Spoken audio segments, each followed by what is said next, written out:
Introduction of cost data. The advancement of technology today, various modern methods that are facilitate and accelerate work progress are also being developed and introduced. Therefore, one of the elements that help in construction industry is the use of pre-built cost data. Cost data is very helpful in initial work until the construction project is completed. Cost data collection is based on the data of previous construction project, based on the type and function of building being built. For example, residential, commercial, office, and so on. The cost data is different for each function and type of building. This is subject to the various aspects of environment. Hi, my name is Tia Sarah. I'll explain on the purpose, usage, and also types of cost data. There are several purposes of cost data. The main purpose for a quantity surveyor to have a readily and quick cost data is to approximate estimate for proposed scheme. Construction cost estimating is a process of forecasting the cost of building a physical structure. The cost estimate on how much a project will cost is done by the builders and clients to prevent financial impact of cost overruns in and failing to complete a project. Clients considering large projects often seek multiple cost estimates, including those prepared by contractors and those calculated by independent estimators. Project owners use cost estimates to determine a project's scope and feasibility and to allocate budget. Contractors use them when deciding whether to bid on a project. QS usually prepare estimates with the input of architects and engineers to ensure that a project meets financial feasibility and scope requirements. A good cost estimate prevents the builder from losing money and helps the customer avoid overpaying. It's a core component of earned value management, a project management technique that tracks a project's performance against the total time and cost estimate. Next is cost planning. During design, cost planning is a method of cost controlling the cost of a project within a predetermined sum up to the tender stage. Cost planning gives advice to client how much will be project cost. As well, cost planning will advise when the expected expenses will most possible occur. Hence, it's important for get required project finance and for determining possible project profit. Cost planning also assists the client in determining whether a project is feasible within their time and budget constraints. In addition, cost planning can also be used as an aid in securing funding for projects from banks, investors, and government. Effective and accurate cost planning can be the difference between a successful job and one that runs over time and exceeds the budget. Therefore, cost planning process is essential to success of projects. Third, contract estimating for tendering purpose. It provides a comparison with the budget and along with the cash flow estimate enables the client to confirm that sufficient funds are available before committing to seeking tenders. It also gives a basis for assessing and comparing tenders when they are written. If the estimate exceeds the approved budget, an explanation should be provided for the client to consider and issue instructions. Next is agreement of variations in final account. During the final account stage, when it comes to calculate the new price from variation order, the cost data will be used as the reference. When there is changes with the new quantity because of variations, so there will be some change whether it is addition or omission.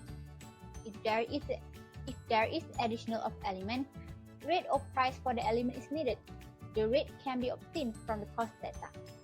Moving on to sources of cost data. So the first sources of cost data is technical data. Cost data from technical data could be obtained from journal, magazine, or any other related materials related to design or building management. Okay. According to Ahmad 2011, all of these materials contain information regarding on price of material, labor wages, and also the higher purchase price of plant. For example, the Malaysian Surveyor magazine contains information on the elemental cost analysis and also the briefly report on the property market. It also contains information on profession of quantity surveyor, building management, and also etc. Next, information services. Data from the information services is frequently updated and consists information on cost analysis, material and labor costs, and also basic labor costs. Although all of the information regarding cost data in the information services is complete and updated, but not everyone can have access to it. So, cost data from the information services could be obtained from PWCIC by JKR or MyN3C by CIDB. Next, bills of quantities. Bills of quantities is the primary source of information to obtain cost data that was used by the quantity surveyor. According to Ahmad 2011, most of the quantity surveyors firms use cost data from BQ on different types of building and also project. This is because even though all of the buildings is different and all of the projects are different, but the labor rate, the plant rate, or the basic rate of materials could be the same if it was constructed on the same year. Cost data from the BQ can also use as a benchmark in evaluating the tender from the tenderer to have an accurate estimation cost. Next is government publication. Cost data from government publication can be obtained from Public Works Department, which is PWD, or Department of Statistics, which is DSM.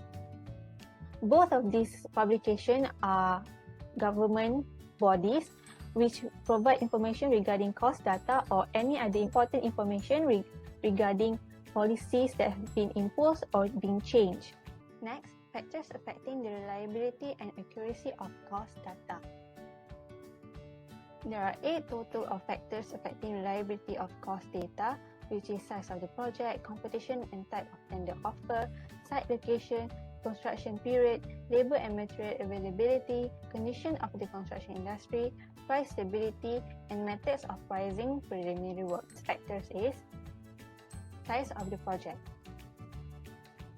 Size of the project means every project is different in the complexity. According to Hatamleh 2018, complexity could be in terms of number of operations involved, design, and also sizes. The bigger the project is, the more complex it becomes. If it is more complex, and then it will increase more cost since it involves a lot of labor, a lot of machineries, and a lot of materials. A project with extensive size will allow the tenderer to fully use all the resources effectively. Next, competition and type of tender offer. Competition and type of tender offer must be taken into consideration because there are various types of tender on the construction industry, but an open tender is the best in bringing competitiveness among other tenderers such as selective and negotiative. This is because an open tender will allow the client to have various choices as the contractors will price their own BQ based on their own cost data, based on their own information of cost data. So the client can compare each of the tenders that has been submitted. An open tender, great in bringing competitiveness. By selected tenderer, contractor would have the tendency to increase their price since he knows that he is the only one who can execute that job. And the client would not have any negotiation between tenderer or the contractor since he knows that he is the only one that can do the job. Next, site location. For site location, every site location is different in terms of their site constraint and also their means of access. For example, in rural area, sometimes they did not have any means of access to enter the site, so they had to provide new means of access. Thus, it will increase the pricing during the preliminary stage. Also, site constraints also include not only the access but the storage and the services. For the services, most of the rural area did not have any services, for example, the electricity or the water system. Every challenges on site is different compared to the other site because every project, every building is different compared to the other. Application of cost data. The first is record the movement of construction costs. The cost data collected and built will be reflect the cost that has been expended and applied to the previous project. For example, cost material is one of element in cost data in construction industry. The purpose of record also help the QS to reduce the error and problem in pricing and estimating. Cost data will be recorded separately by a QS according to the type of residential build, such as apartment, terrace, semi-D, and condominium. Second is budgeting guide of construction cost. QS also use the cost data as a guide to their cost in estimating to assume a money is spent based on the client preference. For example, pricing and bill of quantity and evaluation the tender document. There are many different types of commercial and residential that are similar in function and purpose but are based in the different location. The location difference will also have an effect of charging the cost of construction. And the last is establishing the cost indices. Setting cost indices by analysis and compiling cost data from previous project by project type to find out whether the costs involved are increased or decreased. For example, the comparison of material cost and labor cost between the project can be easily seen. Limitation of cost data study. The first is limitation on collecting data. Most internet websites do not publish actual or complete cost data from their company. This is because maybe the cost data is privacy and confidentially. Researchers also strive to interview representatives from consultant and construction company to obtain survey data, but we are rejected with a many reasons. Limitation in analyzing cost data. The data obtained are incompatible and uniformly enable analysis and comparison. For example, different type of building, different building size, and different GFA make analysis difficult to perform.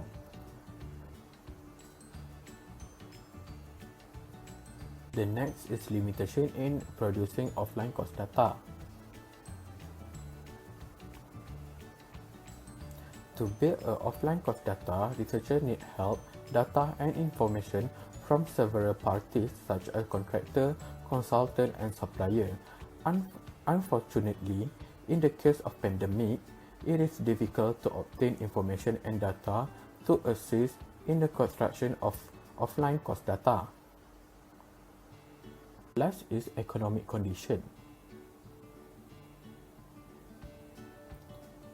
In the event of deteriorating economic situation, the quality of cost data for a past project is not relevant to use because the method and cost element is different and do not conform to current condition.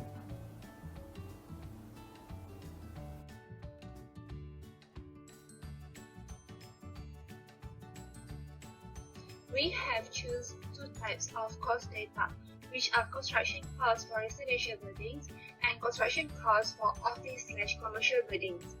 We obtain all this data from two types of sources, which are from Arcadis and also informal interview. We obtain quite limited data and we face some limitation to do this report. Hence, we only use cost data from Arcadis, but we also put some information on the appendix for the report. From interview, we obtain data from a consultant firm, which is Pawati, and also from internship student from Mr. Iskandar, Muhammad Lokman. The data shown for archives collected from 5 states in Malaysia, which are Kuala Lumpur, Kuching, Kota Kinabalu, Johor Bahru, and Penang. We use the histogram graph to compare the construction cost per square meter gross floor area for residential building for 5 different locations. From the figure, blue is Kuala Lumpur, red is for Johor Bahru, green for Penang, purple for Kota Kinabalu, grey for Kuching. In this comparison, we will show comparison of construction costs between the 5 different locations according to the types of residential buildings In the year of 2017, Kota Kinabalu recorded the highest cost per meter square for detached houses high-end and luxury apartment high-rise. The highest cost recorded by Johor Bahru for detached houses, mass housing, and terrace houses, while Kuala Lumpur for low-cost flat high-rise below 15 level.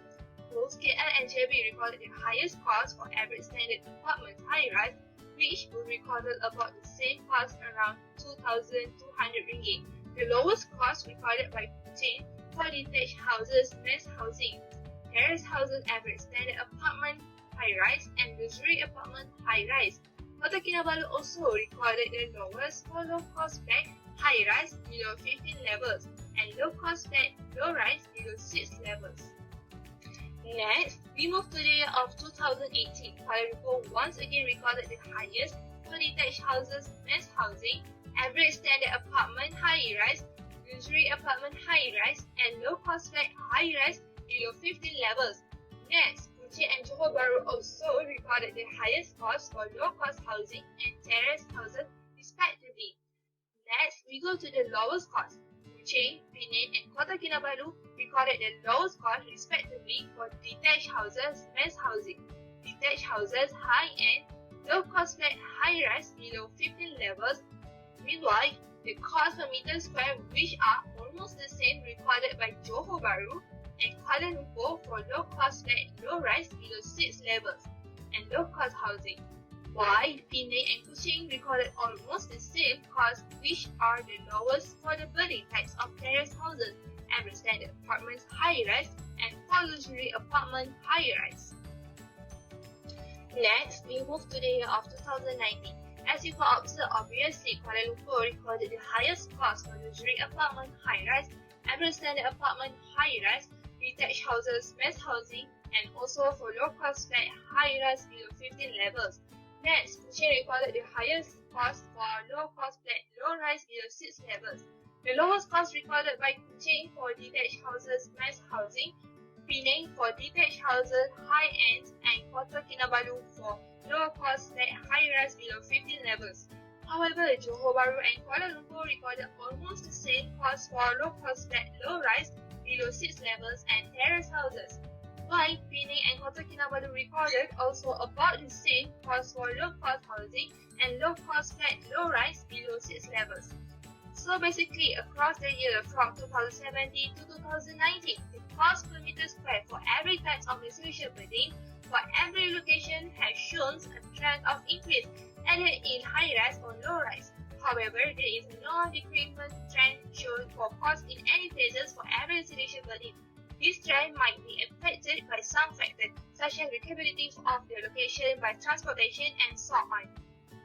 Now we proceed with the construction cost per meter square, gross floor area for office or commercial buildings. So the same approach here we made by using histogram graph.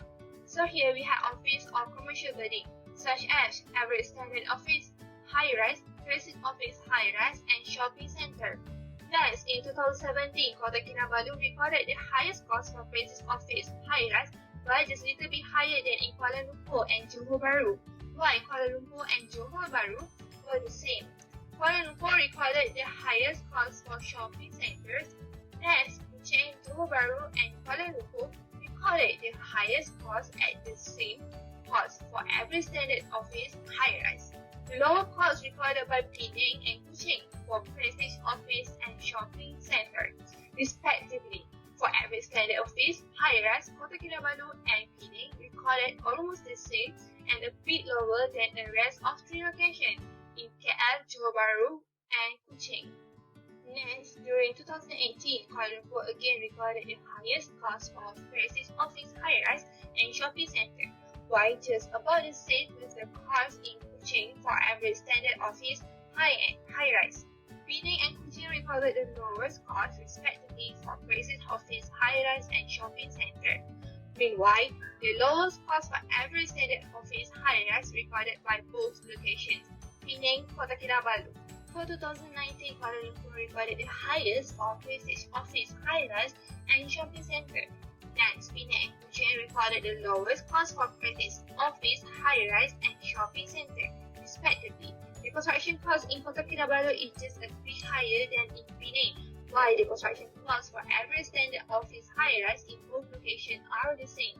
So across the year, the trend of the construction costs for office or commercial building was almost the same with the trend shown by the residential buildings and might be guided by the same factors. Finally, it may be concluded that cost data is important, especially for the quantity surveyor, whether QS in the consultant, developer, or even contractor.